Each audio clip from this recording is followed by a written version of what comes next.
King. ये नाम वसीम की जुबान से गूंजते ही उसकी आंखों में एक सर्द मौत का साया लहराने लगा। उस कार में मौजूद बाकी लोगों पर भी उस नाम का ऐसा खौफ तारी हो गया कि उनकी सांसें थम गई। ड्राइवर के कानों में किंग का नाम पड़ते ही उसके हाथ कांपने लगे और एकाएक कार का संतुलन बिगड़ गया। उसने झटके से ब्रेक लगा दिए। अब उस कार में सिर्फ डर और भारी खामोशी का राज था। उसी खामोशी में वसीम की आंखों के सामने कुछ दिनों पहले का एक खौफनाक मंजर तैरने लगा। उसकी आंखों में उस रात की एक एक भयानक तस्वीर लौटने लगी। कुछ दिन पहले शहर से दूर एक बंगले के एक कमरे में बर्बादी का नजारा था। टूटे कांच के टुकड़े चारों ओर बिखरे हुए थे, जो किसी महंगे शोकेस का हिस्सा थे। वही शोकेस में किसी बेशकीमती चीज को रखा गया था। वसीम का चेहरा गुस्से से तमतमा रहा था और उसके आदमी सहमे हुए नजरें झुकाए खड़े थे। वसीम ने गुस्से में अपने खास आदमी, जो हर काम का इंतजाम करता था, को देखा और कठोर स्वर में कहा, डेविड, मुझे वो तलवार और ब्रेसलेट चाहिए। वो किंग के हैं, जल्दी से उनका पता लगाओ। डेविड ने सिर झुकाकर हामी भरी और मुड़कर बाहर जाने लगा। तभी वसीम का फोन बजा। डेविड ने फोन वसीम की ओर बढ़ाते हुए कहा, बॉस, अभिषेक का कॉल है। वसीम ने फोन लिया और सीधे कान पर लगा लिया। दूसरी तरफ से अभिषेक की आवाज आई, वसीम भाई, किंग की तलवार का पता चल गया है। वो लॉयन गैंग के पास है।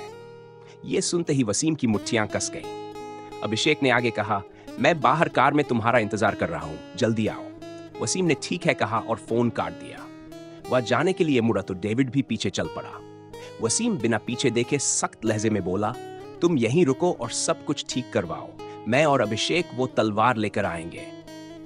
वसीम बाहर निकला, जहां अभिषेक पहले से एक कार में बैठा था और ड्राइविंग सीट पर नील था। जब अभिषेक ने नील को किंग की तलवार के बारे में बताया, तो नील को हीरो से सजी उस तलवार की कीमत सुनकर भी कोई फर्क नहीं पड़ा। मगर जैसे ही उसने सुना कि यह काम लॉयन गैंग से जुड़ा है, उसके दिमाग में उस पुराने हमले की यादें उभर आईं। नील अब अभिषेक को अकेला छोड़ने के लिए तैयार नहीं था। जैसे ही वसीम कार में बैठा और तीसरे शख्स को देखा, वह संजीदा लहजे में अभिषेक से बोला, अभिषेक भाई, इस ड्राइवर को क्यों साथ लाए हो? पता है ना, यह मामला सीक्रेट रखना है। अभिषेक हल्की मुस्कान के साथ नील की ओर इशारा करते हुए वसीम को समझाने लगा, अरे यार, ये कोई ड्राइवर नहीं है, मेरा दोस्त है।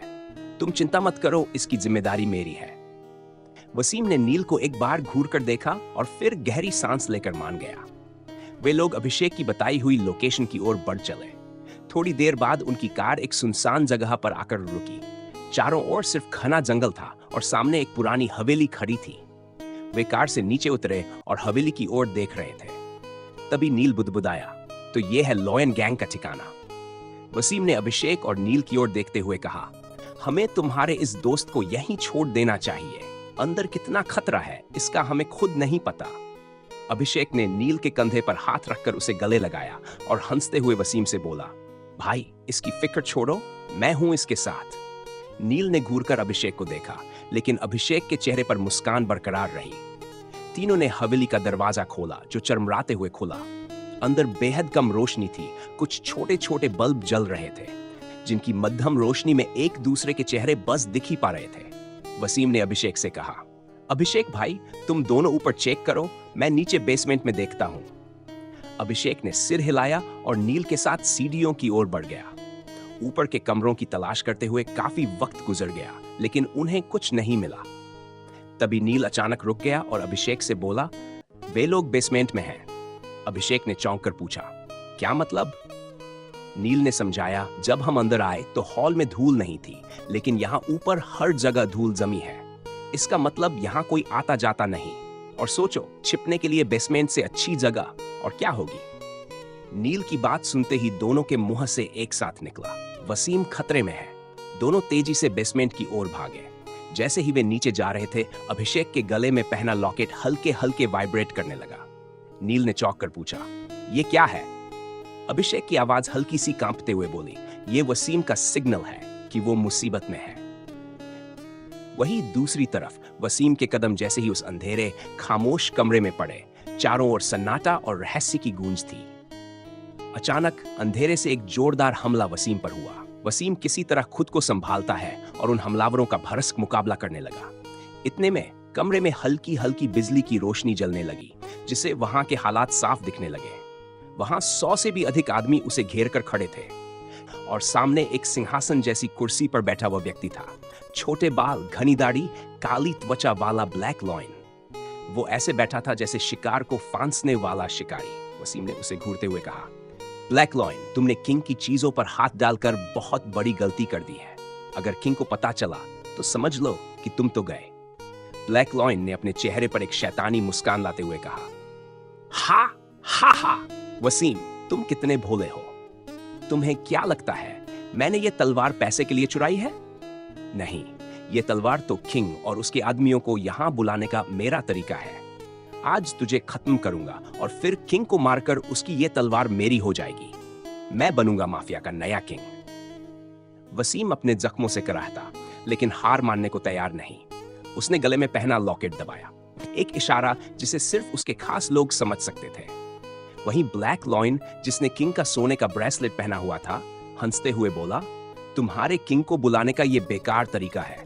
उसका ये ब्रेसलेट तो मेरे पास है। वसीम ने एक हल्की मुस्कान देते हुए जवाब दिया, मुझे पता है, मैं किंग को नहीं बुला रहा था। मैं उसके सबसे भरोसेमंद आदमी अभिषेक को बुला रहा था। अभिषेक और नील बेसमेंट की ओर तेजी से बढ़ रहे थे। उन्हें अंदाजा था कि वसीम खतरे में है। जैसे ही वो बेसमेंट के दरवाजे पर पहुंचे, अंदर से लड़ाई की आवाजें आ रही थीं। नील ने एक जोरदार धक्का मारा और दरवाजा खोलते ही एक हमलावर का हाथ पकड़कर उसे जमीन पर पटक दिया। वसीम भी चारों ओर से आए हमलों का सामना करते हुए अभिषेक को चिल्लाया, अभिषेक, तुम तलवार हासिल करो, इन सबको मैं संभालता हूं।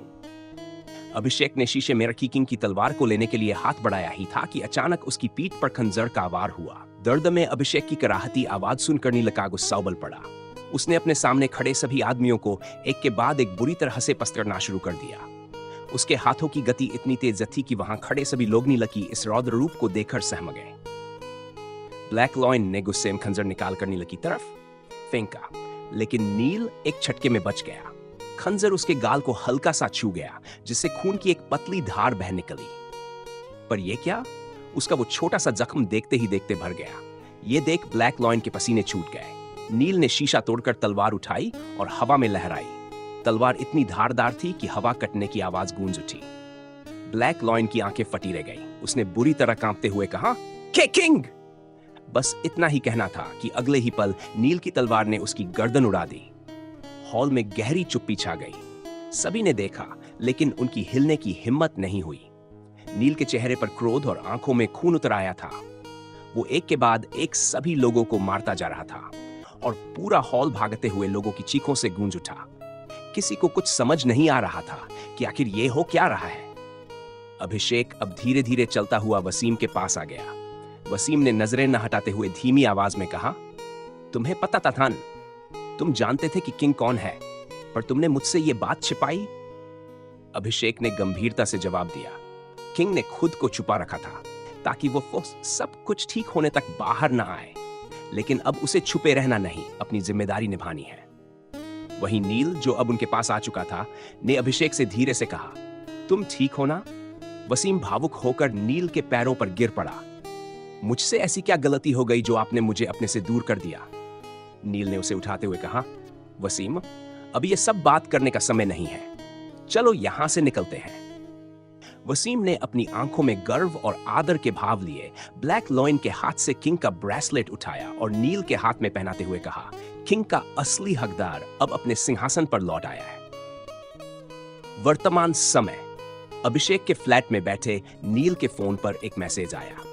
नील ने मुस्कुराते हुए उस मैसेज को देखा और अभिषेक को आवाज लगाई, टाइम हो गया। अब क्या करने वाले हैं अभिषेक और नील, ये सब जानने के लिए बने रहिए हमारे।